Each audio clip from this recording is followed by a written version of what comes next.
No one dared to approach the crying elephant calf, but a lion's brave act changed the jungle forever. It was a place where legends were born and stories whispered through generations of jungle dwellers. But on this particular dawn, a sound echoed through the wilderness that would change everything, a heart-wrenching cry that seemed to tear at the very soul of the forest itself. Casey, a young elephant calf barely 3 months old, stood alone in a clearing beside the dried riverbed. Her small trunk swayed helplessly as she trumpeted her distress to the indifferent sky. The sound was raw, desperate, the kind of cry that spoke of loss so profound it could break even the hardest heart. The other animals of the valley heard her. From their hiding places in the dense undergrowth behind towering termite mounds and high in the acacia canopies, dozens of eyes watched the little elephant with a mixture of pity and fear. They all knew what had happened 3 days ago. The drought had been merciless that season. Water sources that had flowed for centuries had turned to cracked earth and bitter dust. Desperate for water, Casey's herd had ventured into human territory, driven by the ancient instinct to survive. But humans, protecting their crops and wells, had not welcomed them. The confrontation had been swift and tragic. When the dust settled and the angry shouts faded, Casey's mother lay still beside the dried riverbank, her massive form a monument to the cruel intersection of desperation and fear. The rest of the herd had fled in panic, and in the chaos little Casey had been left behind. Too small to keep up, too young to understand why her world had suddenly become so cold and empty. Now she stood guard over her mother's body, refusing to leave, calling out with increasing desperation for someone, anyone, to help her make sense of this incomprehensible loss. The zebras watched from a distance, their hearts heavy with sympathy. "We should help her," whispered Django, the oldest stallion, his black and white stripes trembling with emotion. "And then what?" replied his mate, Amara, her voice thick with sorrow. "We cannot bring back the dead, and we cannot replace a mother's love. Besides, she is an elephant. We are small to her, strangers. Our presence might frighten her more." The antelope gathered in nervous clusters, their delicate features etched with concern. The mother gazelles nudged their own young closer, as if the sight of the orphaned calf reminded them how precious and fragile their bonds truly were. "Look how she suffers," murmured Django, a young springbok. "Can we not offer her some comfort?" "Comfort from us?" answered his elder Tao, shaking his gray muzzle sadly. "We are prey animals, child. She is from the family of giants. Our worlds are too different. We would not know how to speak her language of grief. Even the birds usually chattering with—" The gossip of the forest had fallen silent. The colorful lilac-breasted roller perched on a dead branch, his brilliant plumage dulled by sorrow. The weaver birds had stopped their endless construction, their half-built nests swaying empty in the breeze. "I have seen many seasons," croaked an ancient secretary bird, his feathered crown ruffled with age. "I have witnessed the circle of life turn countless times. But this breaks even my old heart." "Then why do we do nothing?" challenged a young sparrow, her voice shrill with indignation. "Because," the old bird replied with infinite sadness, "some griefs are too vast for small wings to carry, some losses too deep for our small hearts to heal." As the day wore on, Casey's cries grew weaker, but no less heartbreaking. The little elephant had not eaten or drunk anything since her mother's death. Her eyes, usually bright with the curiosity of youth, had grown dim with exhaustion and despair. Still, she would not leave her post. The hyenas circled at a respectful distance, but even they, scavengers by nature, seemed subdued by the profound sadness of the scene. Their usual harsh laughter was replaced by an uncomfortable silence. Even the most hardened among them felt the weight of witnessing such pure, innocent grief. As the sun began its descent toward the horizon, painting the sky in shades of amber, and rose, a new presence entered the clearing. The animals fell even more silent, if such a thing were possible. A collective intake of breath whispered through the watching crowd. Aslan emerged from the tall grass with the fluid grace that only the king of beasts possessed. His golden mane caught the dying light, creating a halo around his massive head. But there was something different about him today. The usual pride and power in his stride had been replaced by something gentler, more thoughtful. Aslan was no ordinary lion. For 7 years he had ruled this part of the valley with wisdom and strength. Unlike many of his kind, he had never killed for sport or dominance. He hunted only when necessary and always with respect for the life he took. The other animals had learned to see him not just as a predator, but as a leader, someone who understood the delicate balance that kept their world in harmony. But even Aslan had never faced a situation like this. He paused at the edge of the clearing, his amber eyes taking in the scene before him.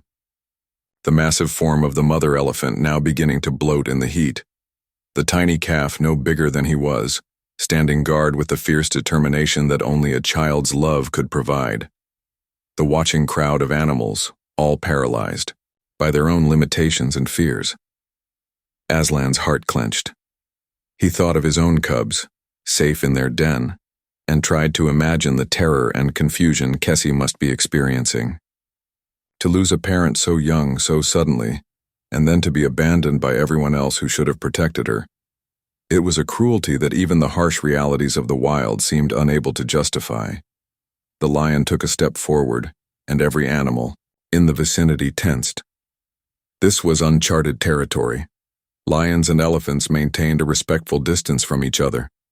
Adult elephants were too large and dangerous for even the bravest lion to challenge, and elephant calves were always fiercely protected by their herds. But here was a calf with no protection, and a lion moving closer. Kessie noticed him too, her small trunk lifted, testing the air, and her ears flared in alarm. She trumpeted a warning, a sound that would have been terrifying if it had come from an adult, but from her tiny form seemed heartbreakingly fragile. Aslan stopped immediately. He lowered his great head and made a sound that surprised everyone, including himself. It was not a roar or a growl, but a soft rumbling purr, the sound a father lion makes to comfort his own cubs. Kessie's trumpet faded into silence. She stared at this golden stranger with wide, dark eyes that held depths of sorrow no young creature should ever know. Slowly, carefully, Aslan moved closer. With each step he kept his body low, non-threatening. He made soft sounds, the kind he used when his own cubs were frightened or hurt. Not words exactly, but something deeper, the universal language of comfort that transcends species. The watching animals held their breath. Django the zebra found himself pressing closer to his mate, overcome by the tension of the moment. The secretary bird leaned forward on his branch, his ancient eyes sharp with attention. Even the hyenas stopped their restless pacing. When Aslan was just a few feet away from Kessie, he lay down in the dust. The gesture was unprecedented, a king making himself vulnerable, lowering himself to the level of a grieving child.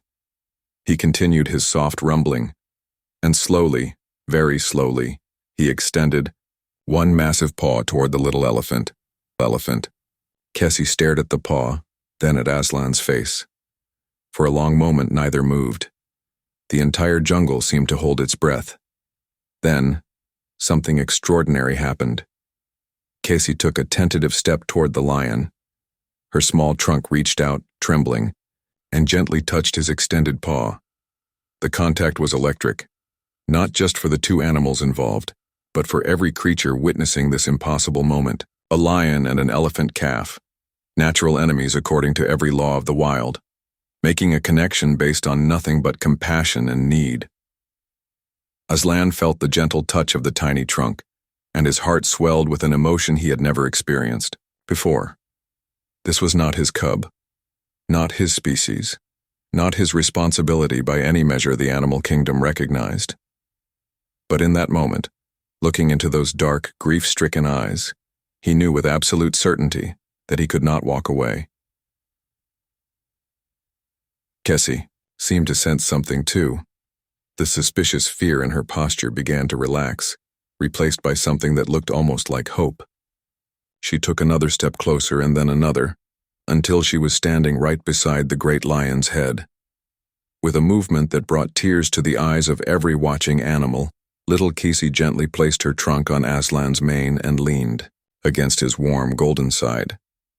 That was the moment when everything changed. Aslan's lioness, Nia, appeared from the tall grass. She had been watching from a distance, ready to defend her mate if necessary, but now she saw something that stopped her in her tracks. Her fierce golden eyes, usually sharp with the predatory awareness of her kind, softened with understanding. She approached slowly, adding her own soft purring to Aslan's gentle rumbling. When she reached them, she lay down on Kisi's other side, creating a protective circle around the grieving calf. The effect on the other animals was immediate and profound. If the king and queen of the beasts could show such compassion, such courage, in the face of tradition and natural law, then perhaps they could too. Django the zebra was the first to move. With legs that trembled with both fear and determination, he approached the unlikely family. He had nothing to offer but his presence, but somehow that felt like enough. Soon, other animals began to emerge from their hiding places. The antelope came in small groups, their usual skittishness overcome by something stronger than fear. The giraffes stretched their long necks down in gestures of gentle curiosity. Even the warthogs, usually so concerned with their own survival, waddled closer with expressions of gruff sympathy. The birds were next. They perched on nearby branches, no longer silent but filling the air with soft, melodious calls that seemed designed to comfort rather than communicate. The weaver birds began to build, not nests for themselves but small shelters around the clearing, creating a sense of home and protection. As the first stars appeared in the darkening sky, the most remarkable thing happened. The animals began to bring gifts. They were not grand gestures. The wild had little to spare, but they were given from the heart. The elephant's favorite foods appeared as if by magic. Tender shoots carried by the giraffes, succulent fruits dropped by the monkeys, fresh grass bundles brought by the zebras. None of the animals could replace Kisi's mother, but together they could ensure she would not starve. More importantly, they offered something that no one had dared to hope for: acceptance. A place in the community of the jungle, despite her difference, despite her size, despite the fact that she belonged to a species that usually lived apart from all the others. That night, Kisi slept curled between Aslan and Nia, her small body finally relaxed for the first time since her mother's death. The other animals formed protective circles around them, taking turns standing watch. It was unprecedented cooperation. Predators and prey, large and small, all united by their commitment to protecting one orphaned child. When morning came, Kisi woke to find herself surrounded by a sight that would have been impossible to imagine just days before. Dozens of animals from every corner of the jungle all gathered around her with expressions of gentle kindness. For the first time since her mother's death, the little elephant made a sound that wasn't a cry of grief, a soft, questioning rumble that sounded almost like wonder. Aslan nuzzled her gently with his great head, and Kisi responded by curling her trunk around his mane in a gesture that looked remarkably like a hug. Word of what had happened in the Mwangi Valley spread quickly through the animal kingdom. Other lions came to see if the stories were true, if their king had really adopted an elephant calf. They found Aslan teaching Kisi to hunt for the tender roots and shoots that young elephants needed, using his powerful claws to dig in places her small trunk couldn't reach. Other elephant herds, hearing rumors of the orphaned calf, sent scouts to investigate. They found Kisi learning to communicate not just in the deep rumbles of elephant speak, but in the purrs and growls of lion language, the whinnies of zebra talk, and even the chattering songs of the birds. She was becoming something new, not quite elephant, not quite lion, but something entirely her own, a bridge between worlds that had never been connected before. As weeks passed, the arrangement that had begun as a desperate act of compassion evolved into something permanent and beautiful. Kisi grew stronger and healthier, but more than that, she grew happy. She played with Aslan's cubs as if they were her siblings, learned to hunt and forage from dozens of different teachers, and developed a wisdom that seemed to come from understanding multiple perspectives on the world. The other animals discovered that having an elephant in their midst brought unexpected benefits. Kesey's growing strength made her an excellent digger of water holes during the dry season. Her keen memory helped. The herd animals remember the locations of the best grazing areas. Her gentle nature and unique position as neither predator nor prey made her a natural mediator in disputes. But perhaps most importantly, her presence changed the fundamental nature of how the animals related to each other. The artificial barriers between species began to break down. Predators and prey began to see each other as individuals rather than just roles in an endless cycle of hunting and being hunted. It didn't eliminate the need for hunting. The lions still needed to eat, and the natural balance of the ecosystem had to be maintained. But it introduced something new into that balance: understanding, respect, and when possible, compassion. Aslan found himself becoming not just a king, but a true leader. Animals began coming to him not just out of fear or respect, but for guidance and wisdom.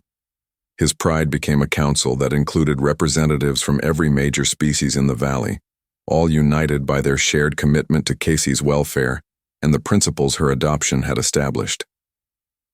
Years passed, and Kesey grew into a magnificent young elephant, but one unlike any the world had ever seen. She retained her gentle nature and her ability to communicate across species lines, but she also developed a strength and wisdom that came from being loved by an entire community.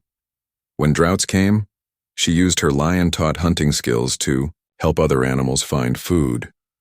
When conflicts arose between different species, her unique perspective helped them find solutions that worked for everyone. When new animals arrived in the valley, refugees from other areas affected by human expansion or natural disasters, she welcomed them with the same compassion that had once been shown to her. The Mwangi Valley became known throughout the animal kingdom as a place of peace and cooperation. Other regions, torn by the traditional conflicts between predator and prey, sent delegations to see how such harmony was possible. The answer was always the same. It had begun with one lion's decision to act on compassion rather than instinct, and one elephant calf's willingness to trust despite her fear. From that single moment of connection, an entire philosophy had grown. But perhaps the most beautiful part of the story came when Kesey reached maturity, and the time came for her to start a family of her own. A young bull elephant drawn by the Kiu, stories he had heard of the valley and its unusual inhabitant, came to meet her. Jensu was strong and handsome, but more than that, he was curious and open-minded. When he saw Kesey surrounded by her unlikely family of lions, zebras, antelope, and birds, he didn't run in confusion or fear. Instead, he asked to understand. Kesey told him her story, and Jensu listened with growing amazement. When she finished, he made a decision that surprised everyone, including himself. "If this is your family," he said, "then they will be mine as well, be mine as well." The wedding celebration that followed was unlike anything the animal kingdom had ever seen. Lions and elephants danced together under the stars. Zebras and antelope shared the same watering holes without fear. Birds sang songs that told the story of how love and courage could overcome any barrier. When Kesey's first calf was born, a beautiful female she named Upendo, meaning love in the old language, the entire valley celebrated. The little elephant was born into a world where the impossible had become normal, where differences were celebrated rather than feared, where every animal, regardless of species, was valued and protected. Aslan, now an elder with a graying mane, looked at the new calf with eyes full of pride and satisfaction. He had lived to see his greatest act of courage bear fruit not just in one saved life, but in the transformation of an entire world. As he watched Upendo take her first wobbling steps, surrounded by cousins who were lions, zebras, antelopes, and birds, he realized that this was his true legacy. Not the territory he had defended or the prey he had caught, but the love he had been brave enough to give when it was needed most. The story of Kesey and Aslan spread far beyond the Mwangi Valley, carried by migrating birds and traveling animals to every corner of the continent. It became a legend, then a teaching, then a way of life. Humans, too, eventually heard the story. Scientists and researchers came to study this remarkable ecosystem where natural enemies lived in harmony. What they found challenged everything. They thought they knew about animal behavior and the fixed nature of predator-prey relationships. Some of them, inspired by what they witnessed, returned to their own communities with new ideas about cooperation and compassion. They began to work differently with the animals around them, seeking understanding rather than dominance, partnership rather than conflict.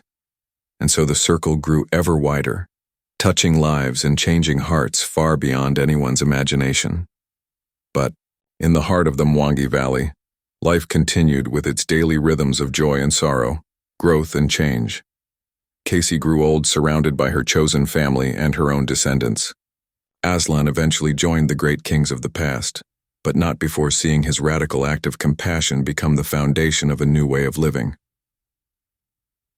On the night before he died, Aslan lay in the same clearing where he had first approached a crying elephant calf many years before. Kessie, now a grandmother herself, lay beside him as she had that first night, her trunk gently touching his graying mane. "Thank you," she whispered in the rumbling language of elephants. "Thank you," he replied in the purring tongue of lions. And, in that moment, surrounded by the sounds of a valley at peace, lions purring, elephants rumbling, birds singing, and zebras nickering, both of them knew that their lives had been exactly what they were meant to be. The last thing Aslan saw was little Upendo playing with a lion cub, an antelope fawn, and a young zebra foal, all of them children of the new world that had been born from a single act of courage on a day when everyone else was too afraid to act. As his eyes closed for the final time, Aslan smiled. The crying had stopped. The valley was full of laughter now, and somewhere in the evening breeze he could still hear the echo of that first, impossible moment, when love had proven stronger than fear, when compassion had triumphed over tradition, and when one small act of bravery had changed everything forever. The jungle remembered and the jungle celebrated, and the story lived on.